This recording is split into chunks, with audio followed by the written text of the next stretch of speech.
Now, I want to share with you something that is one of the greatest things I've ever heard in my life, and this will change your davening on Rosh Hashanah Yom Kippur forever. Listen to this. As I mentioned before, I have the great zchus to travel to many, many different places where Yiddishkeit flourished. One of the places that we went one year was Spain. Now, in Spain, of course, there was the Inquisition, and there were thousands and thousands of Yidden that hid their Yiddishkeit. And they became, now I'm only going to say the word because I want to teach you never, ever to say that word, but many people say it because they don't realize what it means. Never, ever call those Yidden Marranos. Marrano, you could look it up in a Spanish dictionary as I did, means pig. And when the Goyim called those Yidden who hid their Yiddishkeit Marranos, it was a derogatory term that we should never, ever use. The right term is conversos, because it looked like they converted to Christianity, but really they didn't. So I remember when we were in Spain, so Rabbi Nachum Nissel, who's a wonderful Machanach in Eretz Yisrael, so he spoke to all of us about those conversos. And he said like this: every person in life has to have what we call a hero. You have to have somebody that you look up to. You look up to an Adam Gadol, you look up to a great Askin, you look up to somebody that you want to be like that person. We all need those people. So now he asked, who was the hero of the conversos? And he said something very interesting. The greatest hero that those conversos had was Esther Amalka. Why? Because the pasuk tells us, Lo higida Esther Samaves Melarata. Nobody knew who she was. Ki Mordechai tziva la shelo yisagid. Mordechai told her, you cannot tell who you are. So here she's the converso. She's converting, so to speak. She's living with Achashverosh. And these people, they know that Esther was the tzadikis, so they are looking up to Esther. Now he brings something. Rav Nissel told us something. I looked it up in the Avudram. You could go crazy from this. The Avudram asks the kasha.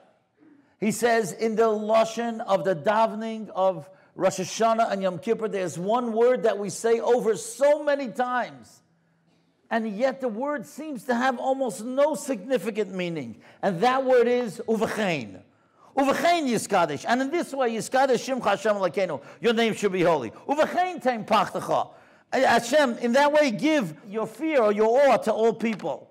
Uvechein teim kavod. Give honor la'amecha. Why does it have to say uvechein? Let it just say teim pachtecha Hashem Elokeinu. I'll call masecha. Yiskadish shimcha Hashem. What's the uvechein? Zok the Avudram, something so incredible. The Avudram says, watch what happens in the Megillah.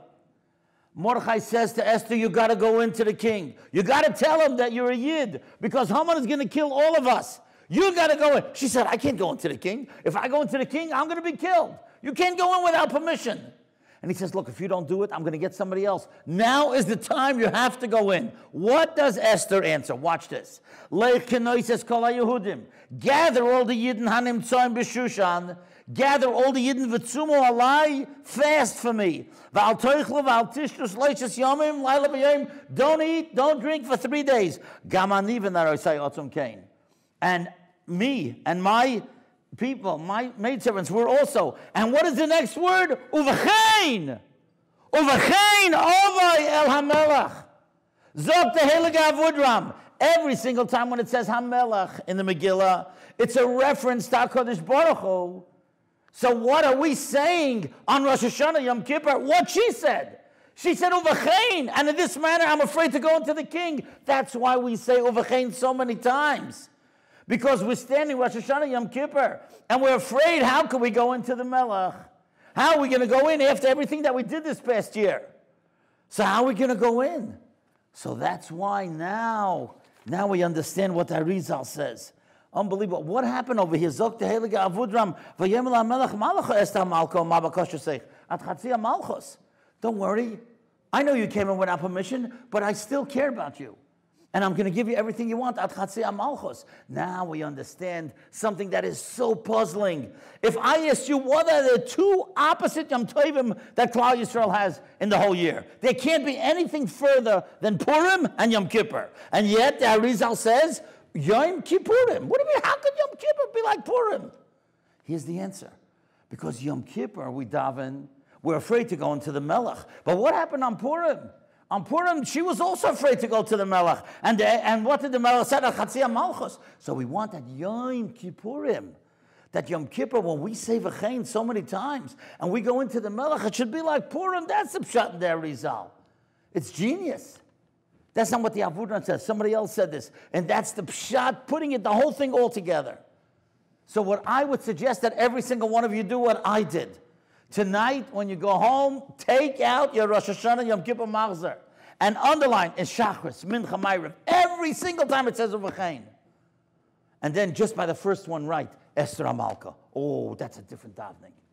Then every time you say that simple word that you would think, what in the world does it mean? What does it mean? V'chein Yishtab, V'chein Tein Pachtacha, V'chein Yiskadesh. That V'chein is so important because we want to be answered. We want to be answered just like Esther was answered. So that's the third thing. The first thing that we have to learn tonight is v'nahapacho. Never, ever give up. A Yid never gives up. The second thing we have to learn is that ish l'rayeo, that sensitivity, but the heilige sensitivity of Rav Shlomo Zalman. And the third thing is v'chein, how we daven. And then just one more thing.